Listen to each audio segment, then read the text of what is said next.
ষষ্ঠ পর্ব ইলেকট্রিক্যাল টেকনোলজির প্রিয় শিক্ষার্থীবৃন্দ, আমি তোমাদের এসি মেশিনস 1 সাবজেক্টের ক্লাস পরিচালনা করছি।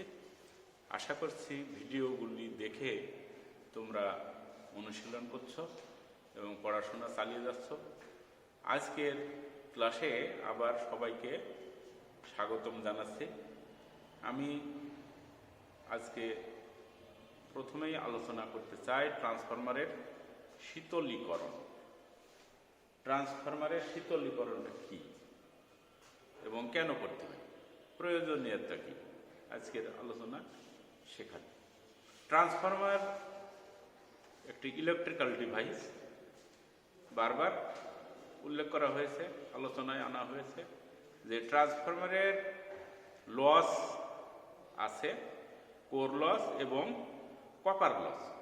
ইলেকট্রিক্যাল সিস্টেমে যে লসগুলি সংঘটিত হয়, এই লসের ফলে আসলে তাপ উৎপাদন হয়, লসটা কনভার্ট হয় তাপে, হিটে। তাহলে ইলেকট্রিক্যাল এনার্জি তাপ শক্তিতে বা হিট এনার্জিতে রূপান্তরিত হয়। এই হিট যদি উৎপন্ন হয় তাহলে ট্রান্সফরমারের যে ইনসুলেশনগুলি আছে, বিশেষ করে ভার্নিশ, তারপরে তারের উপরে যে ইনসুলেশন কলাই করা থাকে, এনামেল থাকে, এগুলি আস্তে আস্তে টেম্পারেচারের বেশি হওয়ার ফলে নষ্ট হয়ে যায়। এই যে তাপ উৎপাদন করছে, তাপ উৎপাদন করার ফলে টেম্পারেচার রাইজ করে, এই ফলে আমার ট্রান্সফরমারের ইনসুলেশনগুলি নষ্ট হয়ে যায় আস্তে আস্তে। তো তাছাড়া ওর যে তেল আছে, টেম্পারেচারের ফলে তেলেরও একটু সমস্যা ঘটে, মানের আস্তে আস্তে অবনতি ঘটতে থাকে।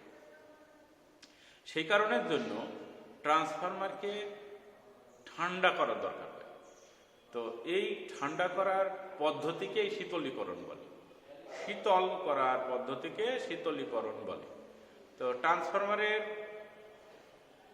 তাপ বা তাপমাত্রাকে কমানোর জন্য যে পদ্ধতি ব্যবহার করা হয়, সেই পদ্ধতিকে ট্রান্সফরমারের শীতলীকরণ বলে।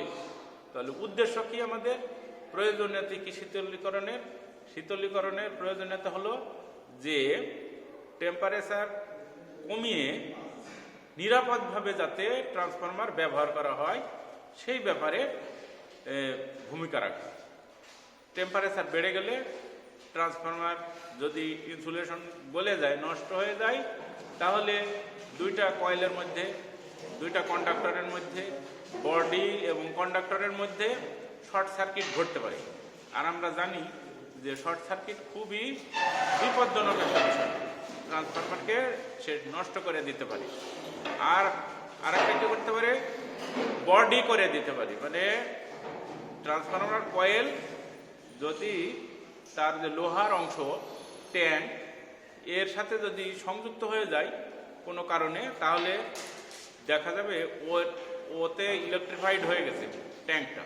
ট্যাঙ্ক ইলেকট্রিফাইড হয়ে গেলে মানুষ বা যে কোনো প্রাণী, আমাদের গৃহপালিত প্রাণী বা অন্যান্য প্রাণী তার সংস্পর্শে আসলে সে তড়িতাহত হয়ে প্রাণ নষ্ট হতে পারে, প্রাণ চলে যেতে পারে, অথবা গুরুতর আহত হতে পারে। এই কারণের জন্যই ট্রান্সফরমারের শীতলীকরণ করা আমাদের খুবই প্রয়োজন। এই ট্রান্সফরমার শীতল করার বেশ কয়টা পদ্ধতি আছে। তার মধ্যে আমি পদ্ধতিগুলো একটা একটা করে নাম বলবো, নাম লিখবো, আর হলো তার আলোচনা করব। চিত্রগুলি আজকে আঁকতে চাচ্ছিলাম, আর অত চিত্র আঁকাও একটু কঠিন হবে। প্রথম হলো ন্যাচারাল কুলিং। ন্যাচারাল কুলিং একটা সিস্টেম আছে। ন্যাচারাল কুলিং একটা সিস্টেম আছে। ন্যাচারাল কুলিংটা কি? ন্যাচারাল মানে হলো স্বাভাবিক। তো স্বাভাবিক পদ্ধতিতেই ট্রান্সফরমার যখন শীতল হয়, তখন তাকে আমরা ন্যাচারাল কুলিং সিস্টেম বলি।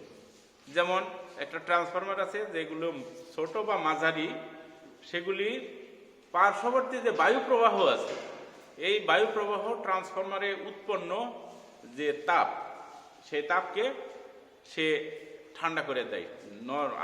আশেপাশের চতুর্দিকের যে বায়ু আছে, সেই বায়ু বা পরিবেশের যে বায়ু, তা ওই ট্রান্সফরমারকে ঠান্ডা করে দেয়। যখন মাঝারি ধরনের ট্রান্সফরমার হয়, তখন ওই শুধুমাত্র ট্যাঙ্কিতে হাওয়া লেগে, বাতাস লেগে ঠান্ডা করতে পারে না।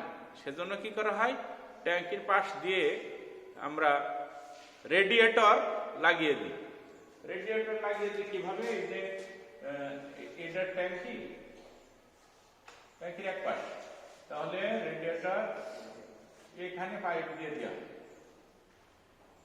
পাইপ দেওয়া হয়, একটা না, এরকম অনেকগুলি পাইপ দেওয়া হয়। তোমরা দেখতে পারবে যে যদি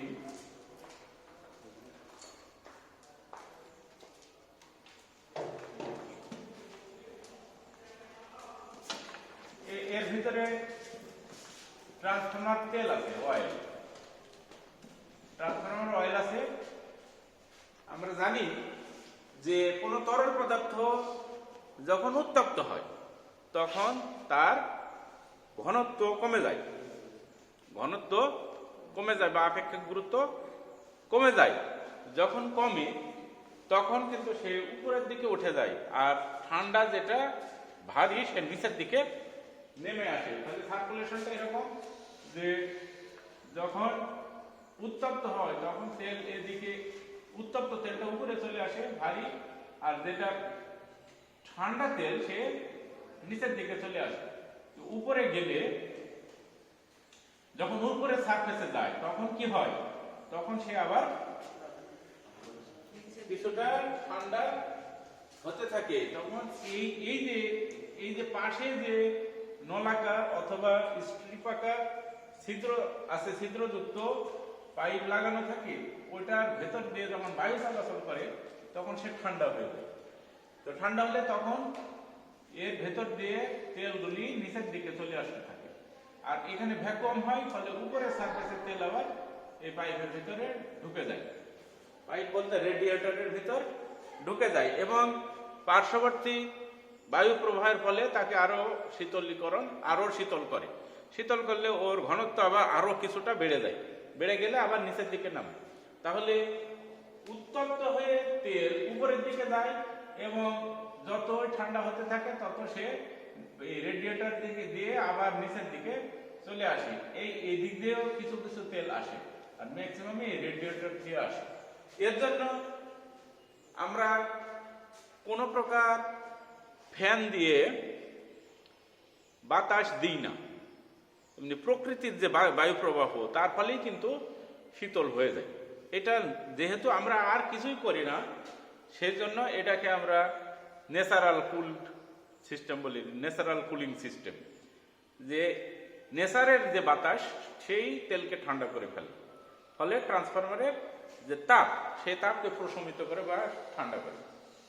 2 নম্বর যেটা পদ্ধতি, সেই 2 নম্বর পদ্ধতিকে আমরা বলি উচ্চ চাপযুক্ত বাতাস দ্বারা ফোর্স এয়ার কুলিং।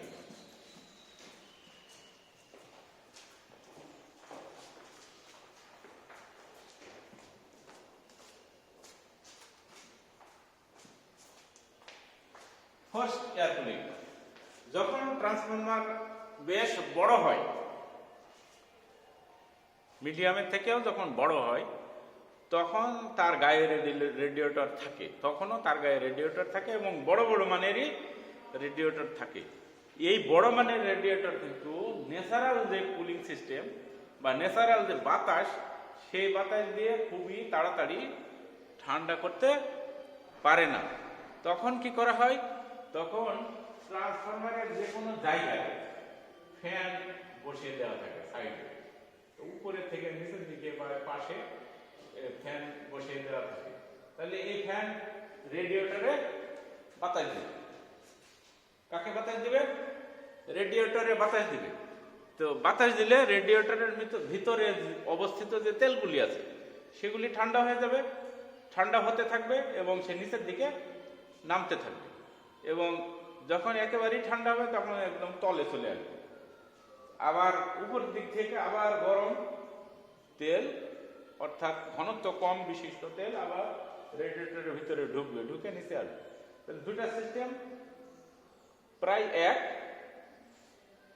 এক নম্বরে আমরা আলাদাভাবে কোনো ফ্যান, ব্লোয়ার এগুলি ব্যবহার করি না, প্রকৃতির বাতাসে ঠান্ডা হয়। আর এখানে আমরা ফ্যান দিয়ে বাতাস দিই, জোরপূর্বক আমরা ফোর্স অ্যাপ্লাই করি বাতাসে ফ্যান দিয়ে, ফলে সে তেলগুলি ঠান্ডা করে দেয় বা ঠান্ডা হয়ে যায়।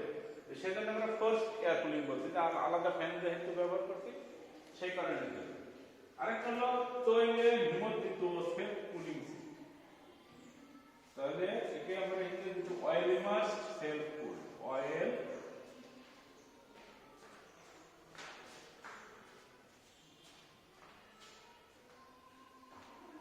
ইমার্সড সেলফ কুল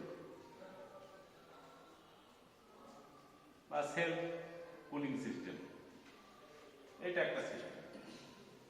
অয়েল ইমার্সড হলো তেলে ডুবানো, নিমজ্জিত বলা হচ্ছে, তেলে ডুবানো অবস্থায় কি করব, সেলফ কুলিং।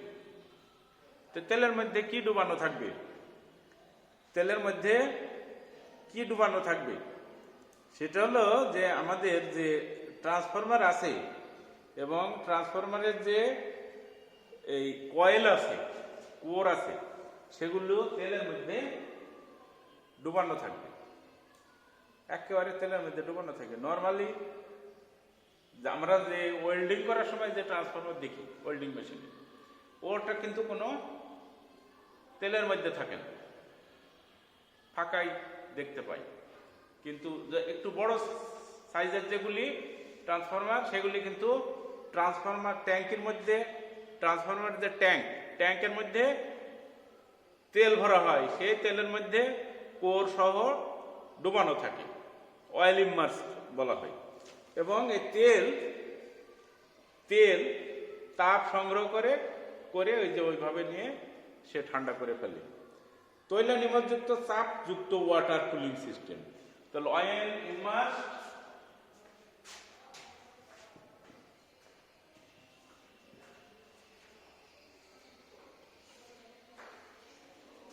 ইমার্সড ফোর্সড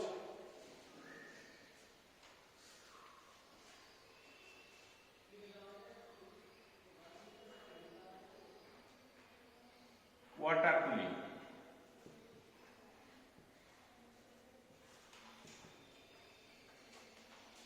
এই হলো ট্রান্সফরমারের ট্যাঙ্কি, এর ভেতর তেল আছে, আর এর ভেতর যে পাইপ দিলাম,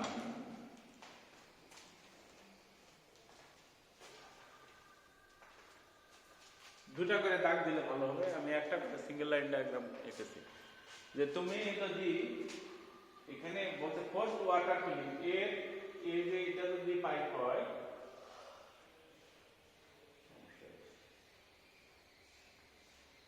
এই দিক দিয়ে মনে করো দিলাম, এটা ওয়াটার দিলাম, কি water,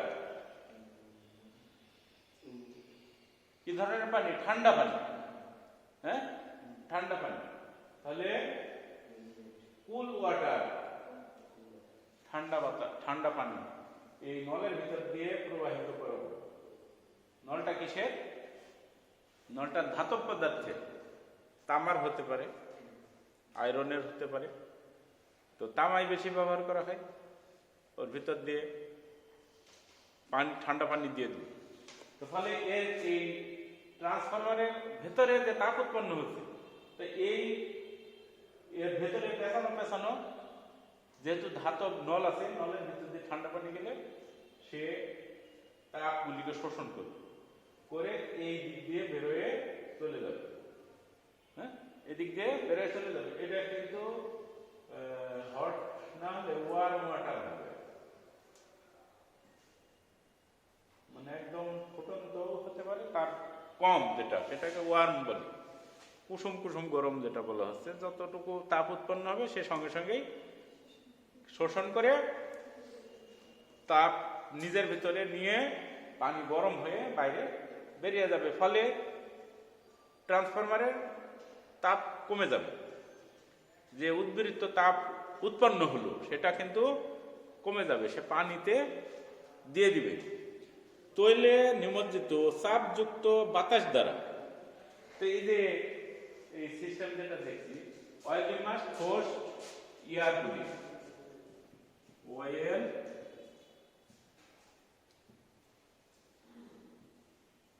immerse forced air cooling system. Air cooling সিস্টেমটা শব্দটা আমি লিখছি না, এখানে যে আমি ঠান্ডা পানি দিলাম, ঠান্ডা পানি না দিয়ে এটা কুল এয়ার দেব, ঠান্ডা বাতাস দেব, হ্যাঁ, এদিকে ওয়ার্ম এয়ার বের হবে। পানি যেমন তাপ শোষণ করতে পারে, ঠান্ডা বাতাসও তো তাপ শোষণ করতে পারে। যেহেতু নলগুলি ট্রান্সফরমারের তেলের মধ্যে দিয়ে আছে, সেজন্য ওই গরম টেম্পারেচার রাইজ করার যে তেল, তার ভেতর থেকে তাপ শোষণ করবে এবং বাতাস গরম হয়ে বাইরে বের হয়ে যাবে। তাহলে এটা তুমি এই যে ফোর্সড এয়ার বলছে, এখানে যে ফোর্সড ওয়াটার ছিল, এটা তোমাকে কোনো ট্যাঙ্কি থেকে অথবা কোনো পাম্প থেকে কিন্তু জোরপূর্বক প্রবাহিত করা হয়। যেমন বাতাস আছে, বাতাস যেমন ব্লোয়ার দিয়ে আমরা প্রেসারাইজ করে তারপরে কম্প্রেসর দিয়ে বাতাস এর ভিতর দিয়ে ঢোকাতে পারি এবং নর্মালি সে বের হয়ে যাবে। তাহলে পাম্প দিয়ে পানি যখন দেবো, ফোর্সড ওয়াটার কুলিং যেটা, পাম্প দিয়ে পানি দেবো, ফোর্সড এয়ার কুলিং যেটা, সেটা ব্লোয়ার দিয়ে অথবা কন্ডেন্সার দিয়ে এর ভিতর দিয়ে বাতাস বায়ু প্রবাহিত করা। তারপরে যে পদ্ধতিটা কুলিং সিস্টেম আছে সেটা হলো oil forced water force. Oil forced water force দুই রকমের আছে নাকি, oil forced water force, oil forced water force.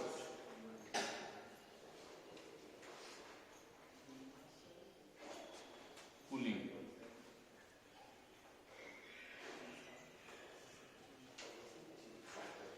এটা দুইটা ওয়ে আছে, একটা দিয়ে আমি পানি প্রবাহিত করাবো আর একটা দিয়ে বাতাস প্রবাহিত করাবো।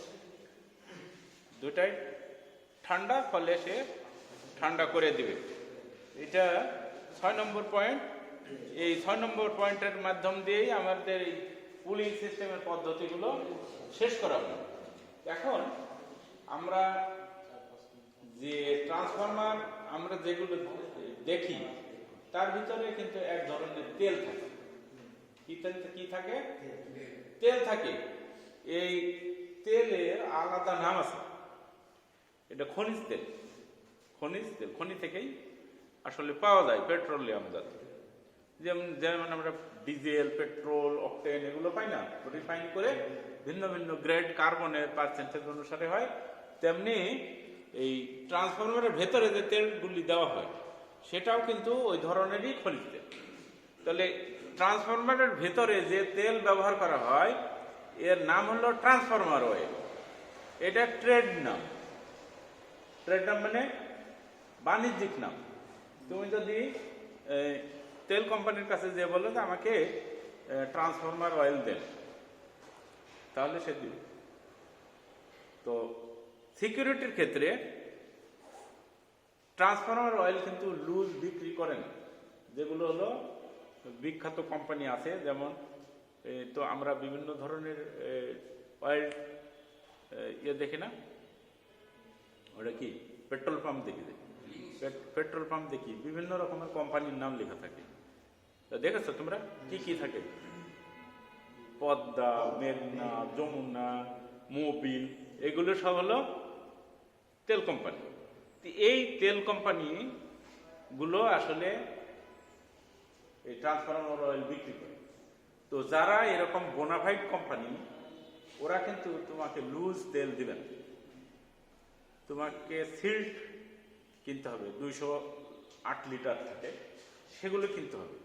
এখন কথা হলো যে কেন তা কিনবো, আমার দরকার 5 লিটার, আমি কেন 208 লিটার কিনতে যাবো? এই জন্যে ওরা বেচে না।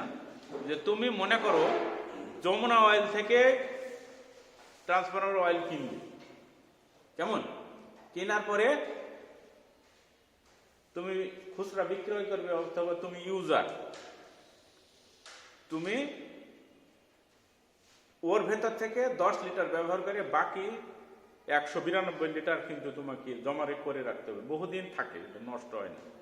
কিন্তু লুজ বেচলে যে সমস্যা হয়, লুজ তুমি নিয়ে ওর মধ্যে তুমি অপদ্রব্য মিশাতে পারো, মিশালে তোমার ট্রান্সফরমার হ্যাঁ অকেজনে বাস্ট হতে পারে, ট্রান্সফরমার আগুন জ্বলে যেতে পারে। তাহলে দোষ হবে কার? হ্যাঁ, তুমি তো বলে দিবা যে ওই ট্রান্সফরমার অয়েল দেওয়ার পরে আসলে পুড়ে গেছে, সেই কারণের জন্য তোমাকে সেই সুযোগ দিবে না। তার এই অসাধু ব্যবসায়ী যারা আছে তারা কোনো রকম অপদ্রব্য মিশ্রণ করতে পারে, এই আশঙ্কায় তারা এগুলো সিল্ড ফাইল দিবে।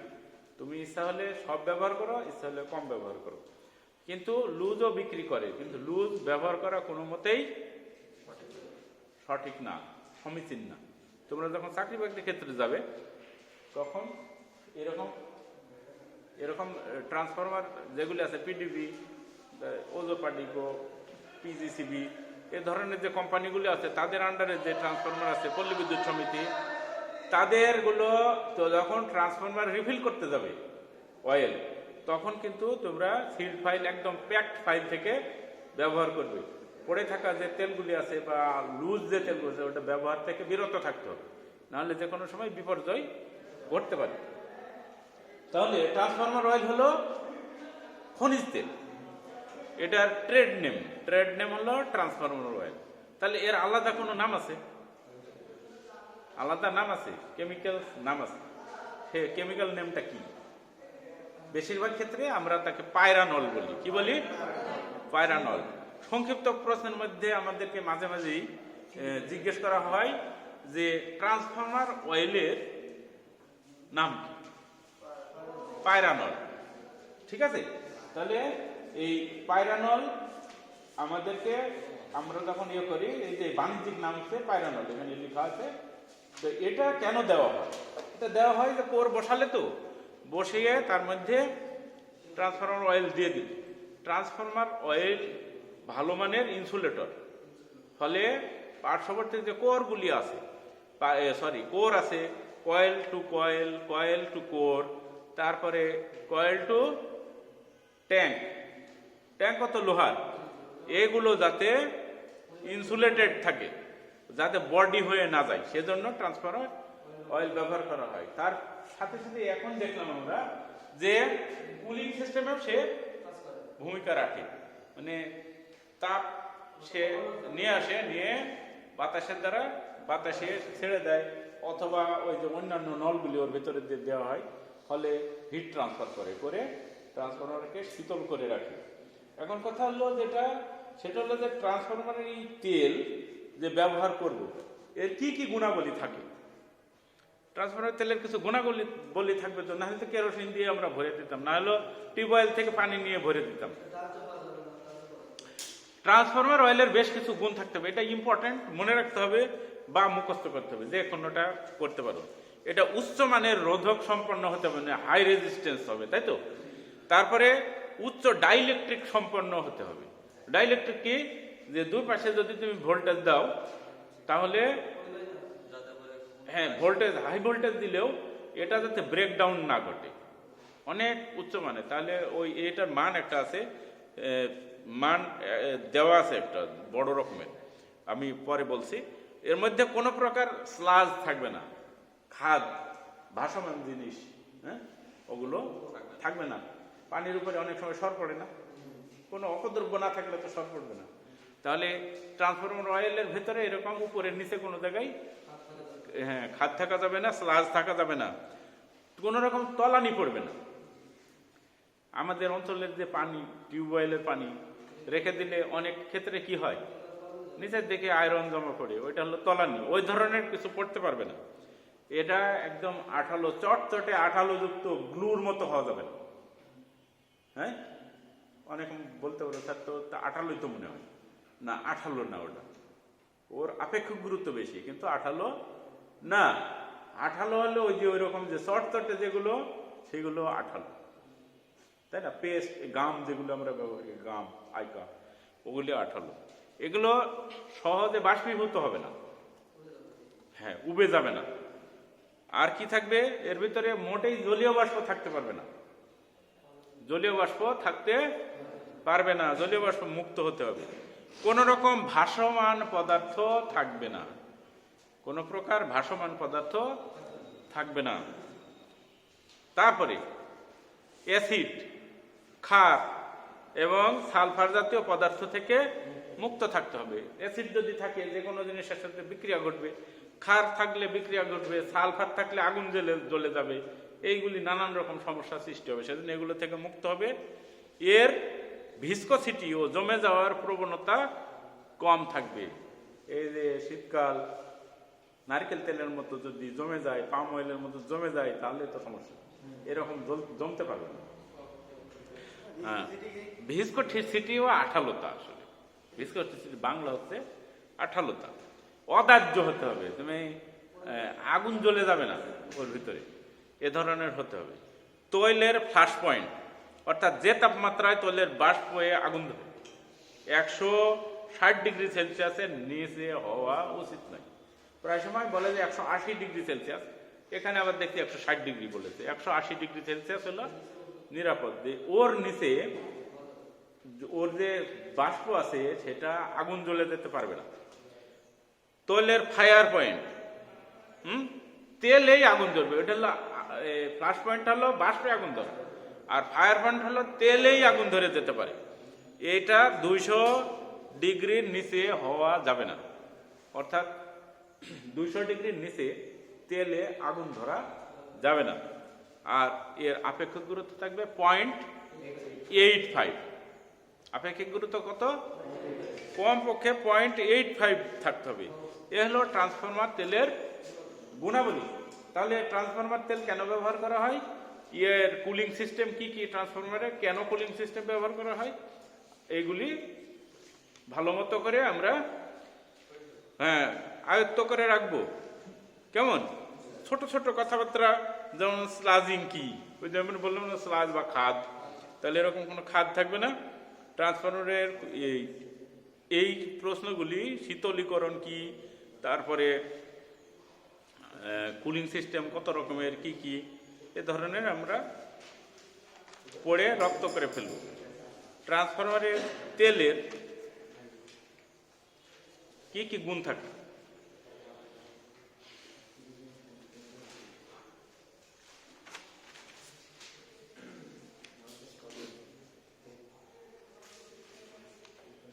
আমি খুব সংক্ষিপ্ত আকারে কথা বলে চলে যাব।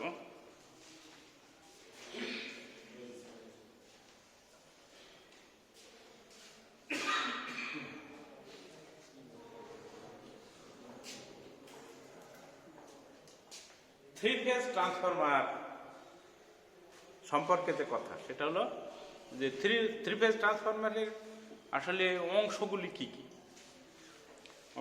কি, এগুলো সব এঁকে তারপরে চিহ্নিত করে দেখাতে পারলে সব থেকে ভালো হতো। যাই হোক, আমরা একটু কনসাইজ ফর্মেই বলছি। যেমন তার দুইটা উইন্ডিং থাকবে, একটা লো ভোল্টেজ উইন্ডিং, একটা হাই ভোল্টেজ উইন্ডিং। ট্যাঙ্কের গায়ে একটা ইন্ডিকেটর লাগানো থাকবে, তেল কত উপরে আছে কত নিচে আছে, অয়েল লেভেল ইন্ডিকেটর। ট্রান্সফরমারের মাথার উপরে একটা ছোট ট্যাঙ্কি দেখা যায়, গোলাকার, একে কনজারভেটর বলে। আবার ওই কনজারভেটরের সাথে এরকম বাঁকা করে একটা ছোট্ট জিনিস লাগানো থাকে, কাঁচের স্বচ্ছ, ওর ভিতরে পাথরের মতো দানাদার জিনিস থাকে, ওকে আমরা বলি ব্রিদার। ট্রান্সফরমারের ট্যাঙ্কের নিচের দিকে ট্যাপ মতো লাগানো থাকে, ট্যাপও থাকে, অনেক সময় ওই ইয়ে দিয়ে আটকানো থাকে, তো তাকে আমরা বলি ড্রেন কক। কখনো যদি তেল বের করে নিতে হয়, দরকার হয়, তাহলে ওই ড্রেন কক দিয়ে তেল বের করা যায়। রেডিয়েটর টিউব ওই যে পাশে যেগুলো দেখলাম কুলিং সিস্টেমের জন্য, ঠান্ডা করার জন্য রেডিয়েটর ব্যবহার করা হয়, ট্রান্সফরমার তেল ব্যবহার করা হয়। আর ট্যাঙ্কের গায়ে আর্থ পয়েন্ট আছে, তার মানে ওই জায়গায় তুমি আর্থিং তারটা জোড়া দিবে যে এই রকমের একটা ছোট জায়গা থাকে। এক্সপালশন ভেন্ট থাকে ট্রান্সফরমারের উপরের দিকে, যদি কোনো প্রকারের ভিতরে কি হয় বাষ্প হয়ে যায় কোনো দুর্ঘটনা, তাহলে ওটা যাতে ফেটে বের হয়ে যেতে পারে সেফটি ভালভ মতো, সেটা এক্সপালশন ভেন্ট বলা হয়। টেম্পারেচার গেজ, গায়ে একটা থার্মোমিটার থাকে, ওর ভিতরের টেম্পারেচার কত, যদি খুবই অ্যাবনর্মাল হয় তাহলে বাইরে থেকে দেখে বোঝা যাবে, নর্মাল থাকলেও বোঝা যাবে। তো যদি অ্যাবনর্মাল হয় তখন তো তুমি ব্যবস্থা গ্রহণ করবে, আর নর্মাল থাকলে তুমি বুঝলে যে স্বাভাবিক অবস্থায় চলছে। ট্রান্সফরমারের প্রোটেকশনের জন্য একটা রিলে ব্যবহার করা হয়, যাকে বলা হয় বুখল্জ রিলে। আর ট্রান্সফরমারের কতগুলো বুশিং থাকে। 3 ফেজ ট্রান্সফরমারের ক্ষেত্রে 3টা তার ঢোকে, 3টা তার বেরোয় যায়, ইনপুটে 3 তার, আউটপুটে 3 তার। এই তারটা বুশিং এর মাধ্যমে ঢুকে। বুশিংগুলো কি আসলে ইনসুলেটর, বুশিংগুলো আসলে ইনসুলেটর। যে সাইডে বেশি ভোল্টেজ সেই সাইডের ইনসুলেটরগুলো একটু বড় মোটা মোটা থাকে এবং লম্বা থাকে, আর যেগুলি কম ভোল্টেজের সেগুলি ছোট ছোট থাকে। যেমন ধরো একটা transformer 11 kV by 400, 11 kV by 400 অর্থাৎ 11,000 ভোল্টেজ ইনপুট আর 400 ভোল্ট হলো আউটপুট। সেক্ষেত্রে 11,000 ভোল্ট যুক্ত হবে যেদিকে বুশিংগুলো লম্বা লম্বা, সেদিকে 11 kV সংযুক্ত হবে, আর যেদিকে ছোট ছোট সেদিকে 400 ভোল্ট সংযুক্ত হবে। তো high voltage bushing, low voltage bushing, এই যে থার্মোমিটার বলেছি। আর ক্যারেজ নামে একটা জিনিস আছে, সে হলো যে ট্রান্সফরমার খুব ভারী, অনেক বড় বড় তৈরি করা হয়, তো খুবই বড় বড় তৈরি করা, খুব ভারী। তো ভারী হলে কি করতে হবে, ঠেলে নিয়ে যাবো, তার নিচে হুইল লাগাতে হবে। তো হুইল লাগালে তার উপরে ওই যে রেলের মতো স্লিপারের মতো জিনিস বসাতে হয়, বসায় তার সাথে হুইল লাগাতে হয়, তাহলে অল্প খাটুনিতে ঠেলে এক জায়গা থেকে আরেক জায়গায় নিয়ে যাওয়া যায়। সেগুলো তাকে আমরা ক্যারেজ বলি। ক্যারেজ মানে আসলে বাহু। এই হলো ট্রান্সফরমারের, 3 ফেজ ট্রান্সফরমারের অংশ বিশেষ। তাহলে অংশগুলি তোমাদেরকে জানতে হবে। আর নিহায়াত যদি জানতে না, মুখস্থ করতে না পারো, ট্রান্সফরমারের যে সমস্ত বড় ট্রান্সফরমারগুলি আছে না, সে ট্রান্সফরমারগুলি কি করবা, নিচে দাঁড়ায় দেখবা। ওই যে আমাদের গেটের বাইরে আছে, সামনে আছে না, ওখানে ম্যাক্সিমাম অংশগুলি পেয়ে যাবে, কিন্তু ভিতরে কতগুলি দেখতে পারবে না, ভিতরেগুলি তো আর দেখতে পারবে না, বুকল রিলে ভিতরে থাকে, কিন্তু বাদ বাকি সবগুলি দেখতে পারবে। কোরটা দেখতে পারবে না, কিন্তু কোরের ধারণা আমাদের আছে, আমরা সেটা দেখতে পারবো। এখন ট্রান্সফরমারের সংযোগ পদ্ধতির বিভিন্ন রকমের তালিকা আছে, কি কি পদ্ধতিতে ট্রান্সফরমার সংযোগ করা হয়। তো 3 ফেজ ট্রান্সফরমার কিন্তু এই ক্ষেত্রে আমরা বলছি 3 ফেজ ট্রান্সফরমারের সংযোগ পদ্ধতি, এগুলি বিস্তারিত পড়া যায়, কিন্তু বিস্তারিত পড়া আমাদের সময়ের জন্য সম্ভব হচ্ছে না।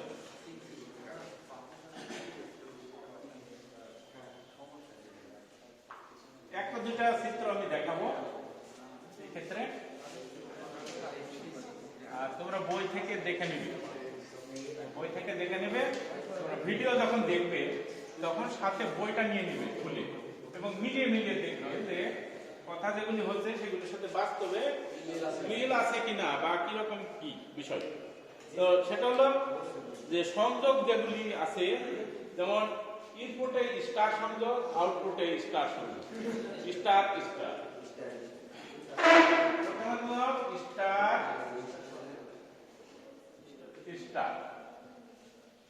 প্রাইমারিতে স্টার, সেকেন্ডারিতে স্টার। এটা আমরা সংক্ষেপে কিন্তু এমন লিখি ওয়াই ওয়াই, ঠিক আছে। তো ওয়াই ওয়াই আমার ট্রান্সফরমারে ওয়াই ওয়াই সংযোগ আমি কিভাবে দিতে পারি, ওয়াই ওয়াই সংযোগ দিতে পারি। দেখো ট্রান্সফরমার, 3টা ট্রান্সফরমার পাশাপাশি আঁকি,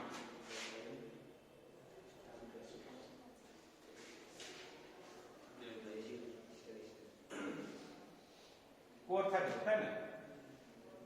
এই একটা ট্রান্সফরমার,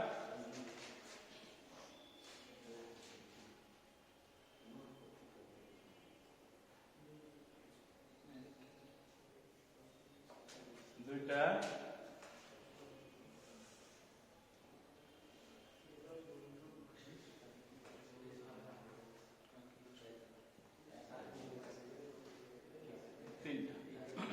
তিনটা ট্রান্সফরমার আমি দেখছি, তিনটা ট্রান্সফরমার দেখছি।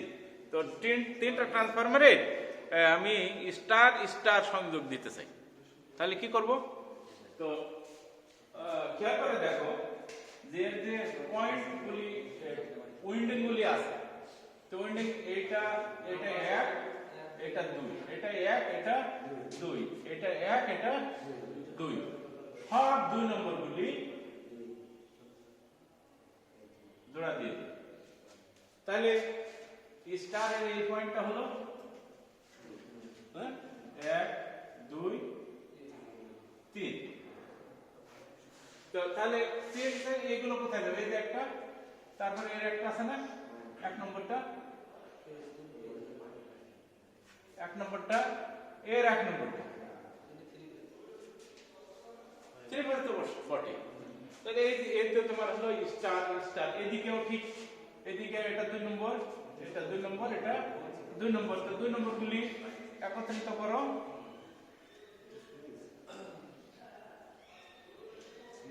আর 1 নম্বরে আমি আউটপুট নেব, 1 নম্বরে আউটপুট নেব, 1 নম্বরে আউটপুট। এদিকে স্টার কানেকশন, এদিকেও স্টার ডেল্টা। তাহলে স্টার ডেল্টা হতে পারে, স্টার ডেল্টা। ওইদিকে সব ঠিক আছে, ওইদিকে সব ঠিক আছে। এইটা স্টারকে ডেল্টা করে দিতে হবে। কিভাবে কিভাবে এদিকে কিভাবে ডেল্টা করে দেব? আমি আবার ইয়ে করি, কানেকশন গুলো ছুটিয়ে দিই।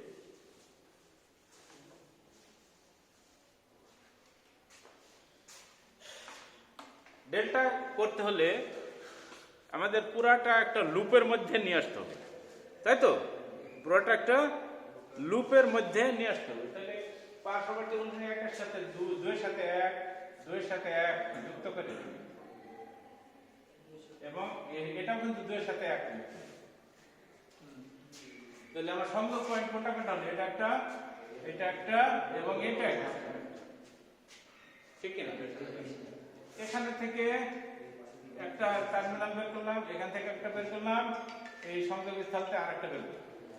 এটা কিন্তু এখন হলো কি ডেল্টা, এটা ডেল্টা। স্টার আর থাকলো না, তাহলে এই সংযোগটা হলো স্টার ডেল্টা। নিচের দিকে আমি আউটপুট বিবেচনা করছি। যদি ডেল্টা ডেল্টা করতে চাই, উপরে ডেল্টা, নিচে ডেল্টা। যদি ডেল্টা স্টার করতে চাই, উপরে ডেল্টা, নিচে স্টার। দুটো তো দেখাইছি, তাই না? তো তারপরেও অনেক সময় মনে নাও থাকতে পারে, একটু দেখে নিবা, তাহলে সবগুলো মনে থাকবে। তাহলে ট্রান্সফরমার আমি যেগুলো ব্যবহার করছি সেগুলো ডেল্টা ডেল্টা ট্রান্সফরমার কেন বেশি ব্যবহার করা হয়? এটা হলো যে এটি বৃহৎ লো ভোল্টেজ ট্রান্সফরমারের জন্য উপযোগী, আউটপুট ভোল্টেজ সাইনুসয়েডাল হয়ে থাকে, আনব্যালেন্স লোডেও কোনো অসুবিধা হয় না।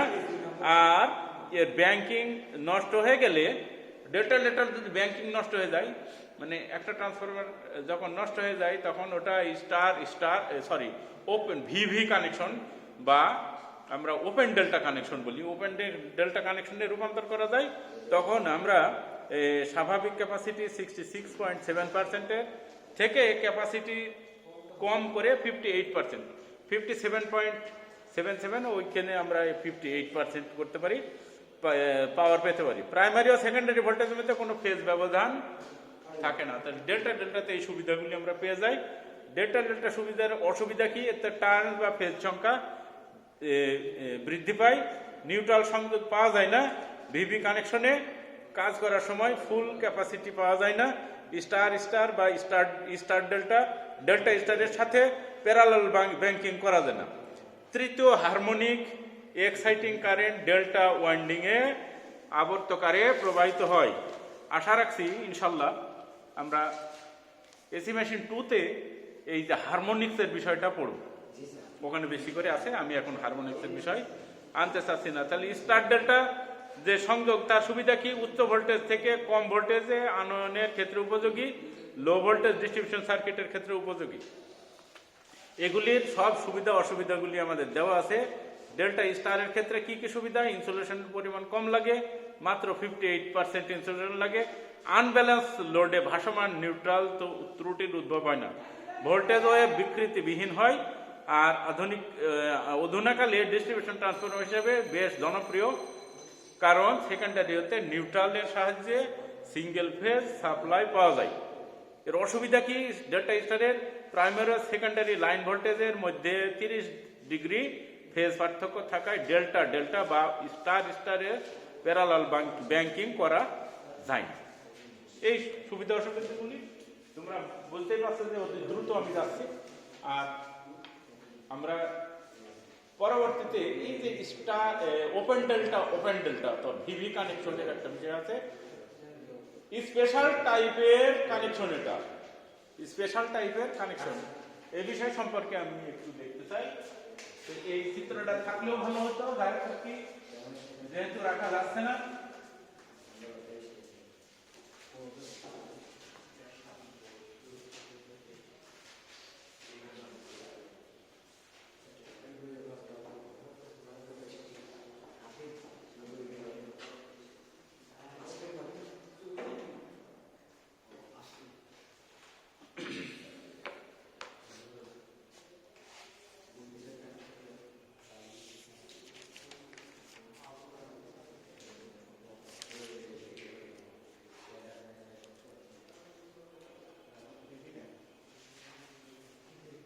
আমরা যখন 3 ফেজ সাপ্লাই ব্যবহার করি, তখন যদি আমরা 3 ফেজ ট্রান্সফরমার পাই তাহলে তো শেষ কথা। কিন্তু অনেক সময় আমাদের স্টকে 3 phase supply 3 phase transformer available থাকে না। তখন কি করতে হয়? যেহেতু তুমি ইঞ্জিনিয়ার, তোমাকে বিকল্প ব্যবস্থাও কিন্তু জানা থাকতে, সেটা আমরা 3টা সিঙ্গেল ফেজ ট্রান্সফরমার ব্যবহার করব। 3টা সিঙ্গেল ফেজ ট্রান্সফরমার ব্যবহার করব, তাকে আমরা 3 ফেজে কনভার্ট করে ফেলব 3টা সংযোগ দিয়ে দিয়ে। তো এইভাবে করে কিন্তু যখন ব্যবহার করা হয়, অর্থাৎ একাধিক ট্রান্সফরমার এভাবেই যখন ইউজ করা হয়, তখন বলা হয় তাকে ট্রান্সফরমার ব্যাংকিং। কি বলা হয়? Transformer banking. হ্যাঁ, তো এই ট্রান্সফরমার ব্যাংকিং যখন চলতে থাকে, মনে করো তুমি 3টা সিঙ্গেল ফেজ ট্রান্সফরমার ব্যবহার করে 3 ফেজ সাপ্লাই ট্রান্সফার করছো, কোনো কোনো সময় সমস্যা ঘটে যে কোনো একটা ট্রান্সফরমার বিকল হয়ে যেতে পারে, নষ্ট হয়ে যেতে পারে। তখন কি করবে? তখন প্রথম যে পদ্ধতি সেটা হলো যে আরেকটা নতুন ট্রান্সফরমার এনে হুবহু একই রকমের ট্রান্সফরমার বসাতে। এখন দেখা গেল যে হুবহু এরকম ট্রান্সফরমার নাই, ওখানে আনতে হবে। আনতে গেলে কি হবে? আনতে দেরি হবে। তো দেরি হলে গ্রাহক কি বসে থাকবে?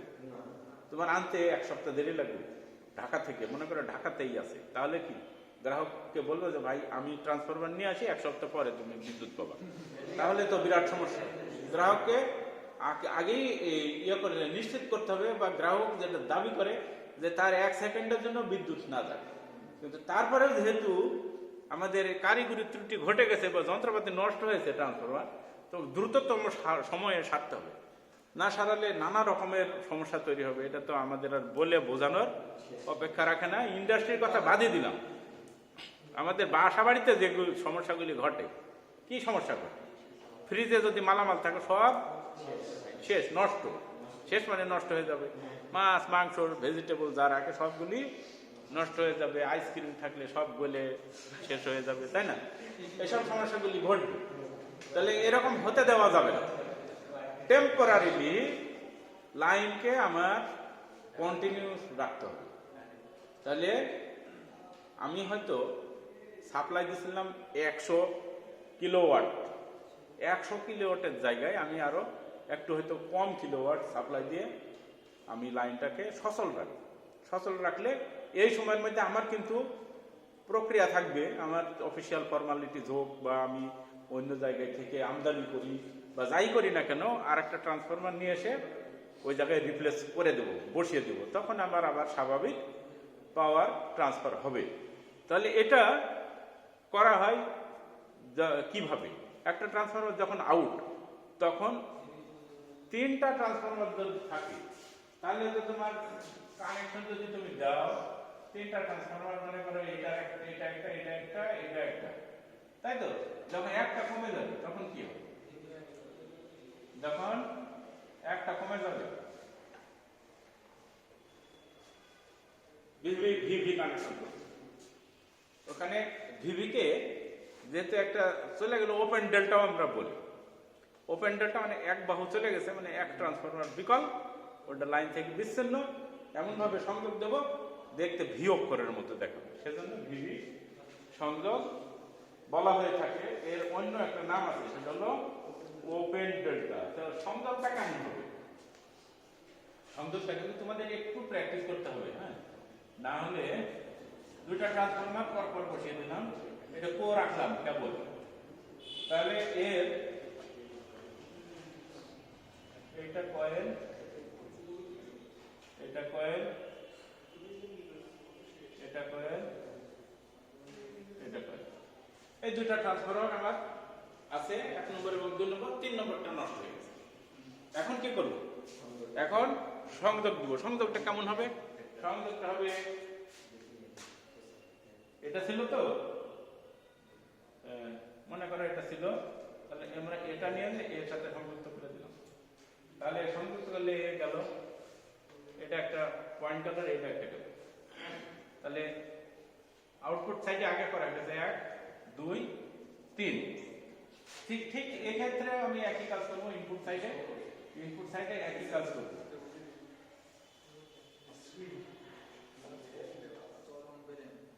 1 2 3, তাহলে কি আমার 3 ফেজ মতো দেখা যাচ্ছে না? এবং কাজও সংযোগ থাকবে, সংযোগ থাকবে। তো এখন যদি আমি না জানি বিষয়টা, তাহলে তো আমি বলবো যে তোমাদের ধৈর্য ধরতেই হবে, ট্রান্সফরমার আনতে হবে, 7 দিন লাগুক, 15 দিন লাগুক, যাই লাগুক লাগবে, তাছাড়া সম্ভব না। তো তাহলে কিন্তু তোমার হ্যাঁ, তোমার আর মানে এই টেকনিক্যাল সাপোর্ট দেওয়া তোমার দ্বারা সম্ভব হবে না। বিদ্যুৎ কর্তৃপক্ষ, তোমার হায়ার অথরিটি বলবে, তোমাকে যে ইঞ্জিনিয়ার হিসাবে নিয়োগ দেওয়া হয়েছে, তুমি এই যে গ্রাহককে এভাবে করে বিক্ষোভ করতে, গ্রাহক ব্যাপার কি? সরকার তো জনদুর্ভোগ এড়াবে, তাই না? সরকারের কাজ হলো জনদুর্ভোগ এড়ানো। এখন তুমি যা করছো তাতে তো দেশ উথাল পাথাল হয়ে গেছে এলাকা। তো কুষ্টিয়ায় যদি আন্দোলন হতে থাকে, কুষ্টিয়ার ডিসি কি বসে থাকবে? ও ডিসি, পুলিশ সবগুলো অ্যাক্টিভ হয়ে যাবে, হয়ে কিন্তু তোমাকে, তোমার বিরুদ্ধে তারা ব্যবস্থা নিবে, হ্যাঁ, আইনানুগ ব্যবস্থা নিবে। তখন সেই ক্ষেত্রে তোমার অসুবিধা তৈরি হবে। এই ক্ষেত্রে আমাদের এটা তো আপাতত, তাই না? আপাতত ডেল্টা ডেল্টা দিলে আমি যে পাওয়ার ট্রান্সফার পাবো, ডেল্টা ডেল্টাতে যে পাওয়ার পাবো, সেই পাওয়ার হলো √3 VL IL cos θ, তাই তো? উভয়টা সব ক্ষেত্রে আমি cos θ বাদ দিব। ডেল্টা ডেল্টাতে VL IL cos θ, ভিভিতে 3 ফেজ পাওয়ার হবে VL IL, ভিভিতে VL IL। এখন স্যার তা কিভাবে হলো? হবে এইভাবে, √3 ইন্টু কারেন্ট যাবে IL ভাগ √3 ইন্টু VL টা ঠিক থাকবে, নিচে আর উপরে √3 কাটা গেলে VL IL হলো। তাহলে দেখো, এইটা থাকলো কত? √3 VL IL, আর এটা থাকলো কত? শুধুমাত্র VL। তাহলে কত পার্সেন্ট পাওয়ার ট্রান্সফার হচ্ছে সেটা আমি দেখতে পারি। তো দুইটাকে যদি open delta to open delta by delta delta, nabla nabla লেখা যায় আর কি, দেখ এরকম ধরে নাও, তাহলে এটা কত?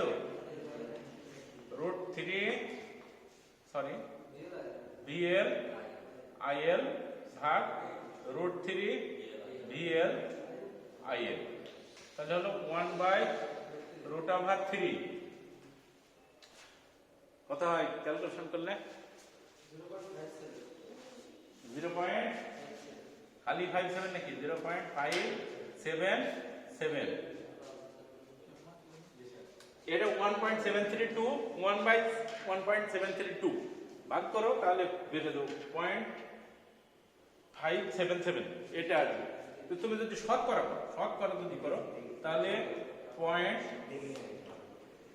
শতকরা করলে 100 দিয়ে গুণ হবে, 100 দিয়ে 57.7% পাওয়ার ট্রান্সফার হবে। কত পার্সেন্ট হবে? 57.7% পাওয়ার ট্রান্সফার হবে। আসন্ন মান যদি করি, আমি যদি মানে ফুল ফিগারে আনতে চাই তাহলে 58% অ্যাপ্রক্সিমেটলি। 0.7 আছে, 0.7 যেহেতু 0.4 এর থেকে বেশি, সেজন্য ওকে আমি পূর্ণ সংখ্যায় নিয়ে আসতে পারি।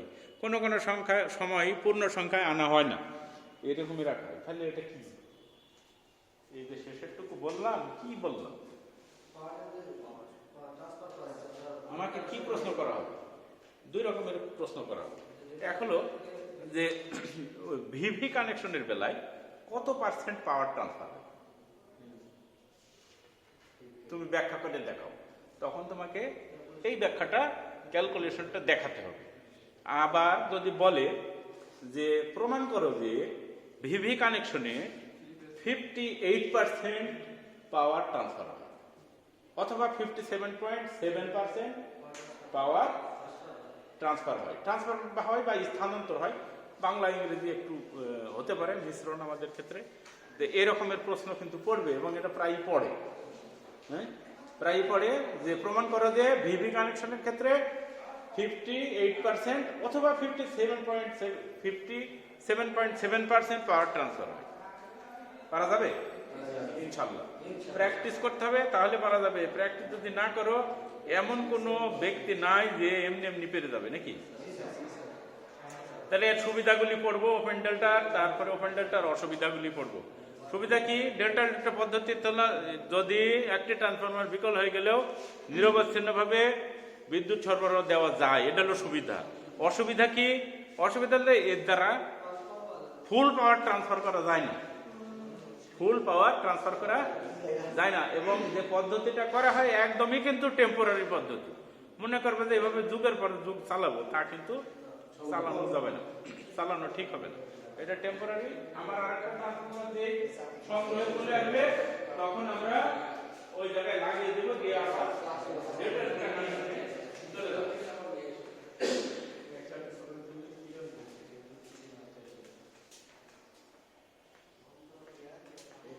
আর আরেকটা সুন্দর কানেকশন আছে, সেটা হলো, হ্যাঁ যাই হোক না কেন, এটা ইনশাআল্লাহ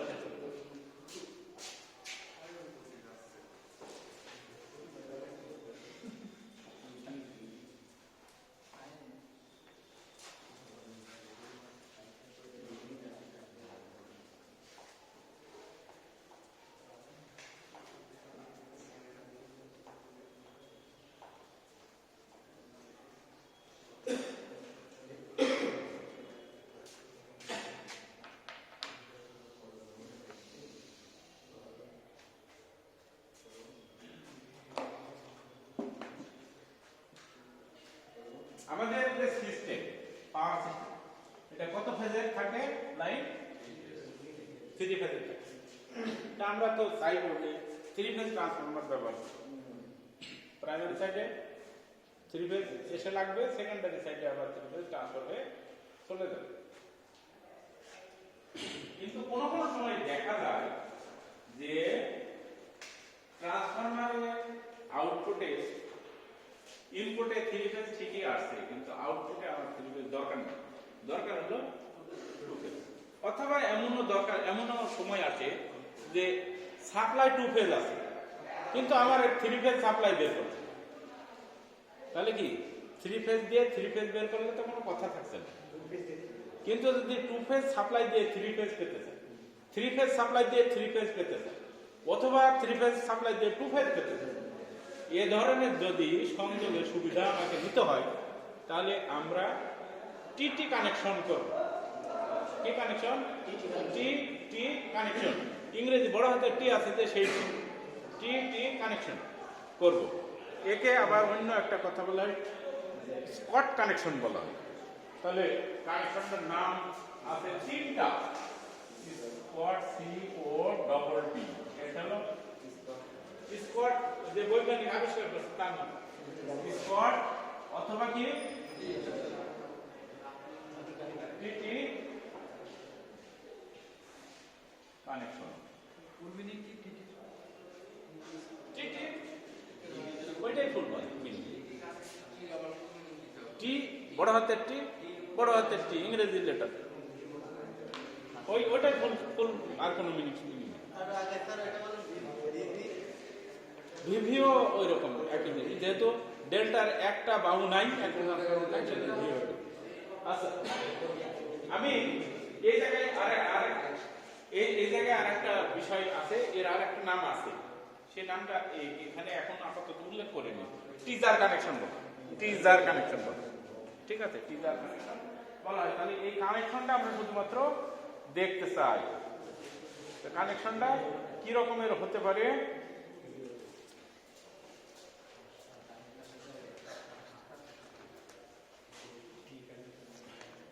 এটা এসি মেশিন অন্য বইয়ে তোমরা দেখবা ভালো করে, অন্যটাই ভালো করে দেখবা।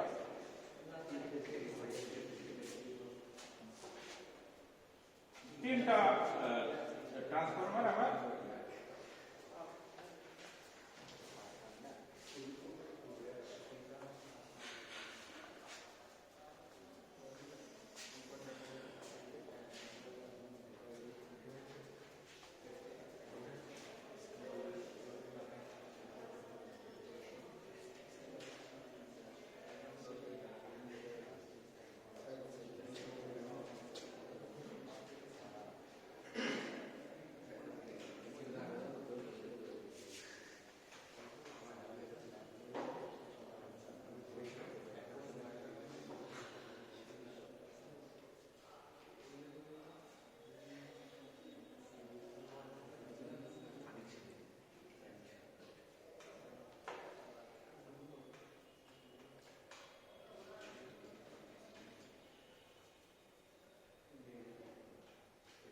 কয়েলটা একটু সরিয়ে দিতে হচ্ছে আমাদের।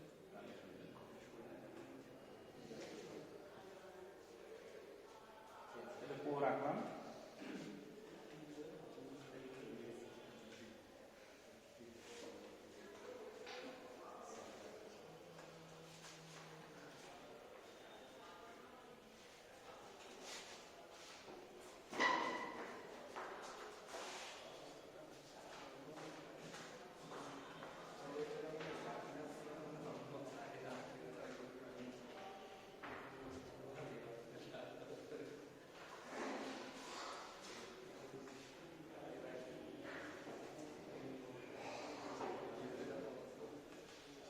এখানে লোড দেবো, এটা ক্লোজ করে দেব, আর এখানে থেকে এসে সাপ্লাইটা চলে যাবে আউটপুটে। এই জায়গায় আমার একটা লোড থাকবে,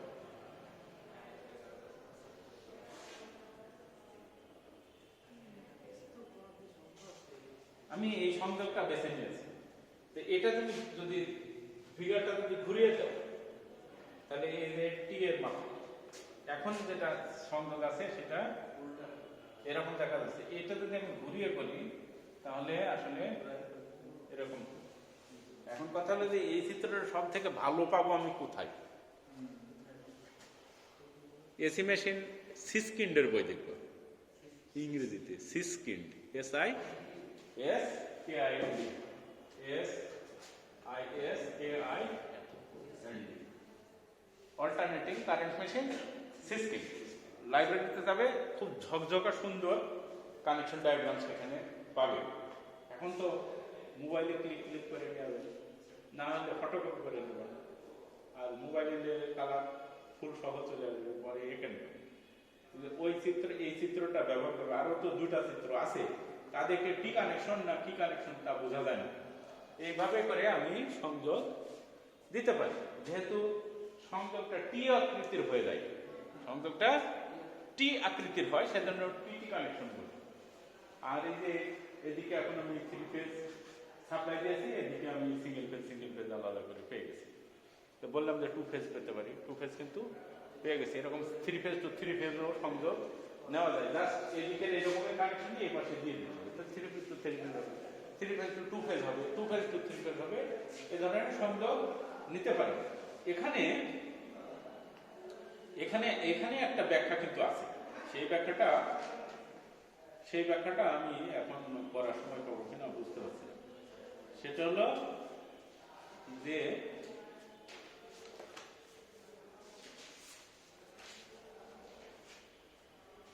এখানে পাওয়ার আউটপুট হয় কতটুকু?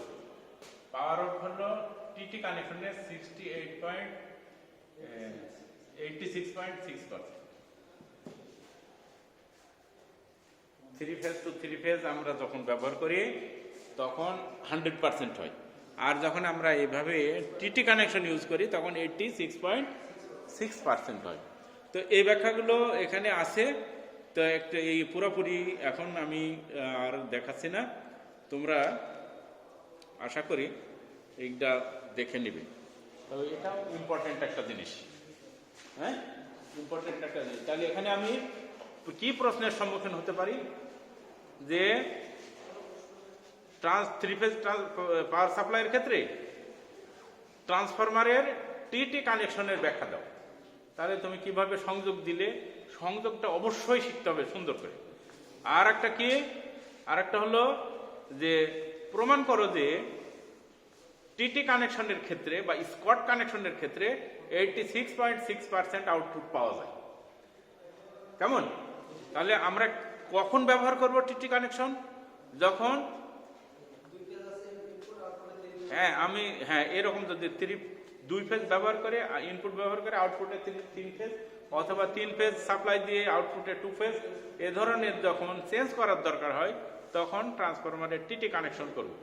এবং এর ডায়াগ্রাম দেখতে অনেকটা টি অক্ষরের মতো বড় হাতের, সেজন্য একে আমরা টিটি কানেকশন বলে থাকি। তো আজকের মতো আমি এখানে শেষ করছি। আশা করি তোমরা আমার সাথে সাথে প্র্যাকটিস করছো। যখন ভিডিওগুলো দেখবে তখন অবশ্যই বইটা সামনে নিয়ে দেখার চেষ্টা করবে, তাহলে ক্লিয়ার হয়ে যাবে। আমরা উত্তরোত্তর এই কোর্সকে শেষের দিকে নিয়ে যেতে চেষ্টা করছি। তোমরা যদি বেশি বেশি করে প্র্যাকটিস করতে পারো তাহলে সবাই উপকৃত হব বা তোমরা উপকৃত হবে। এই আহ্বান, তোমরা এই উপকার নেওয়ার জন্য চেষ্টা করবে এবং আমাদের এই পরিশ্রমকে তোমরা সাফল্যমণ্ডিত করবে, এই আহ্বান জানিয়ে আজকের ক্লাস এখানে শেষ করছি। আল্লাহ হাফেজ।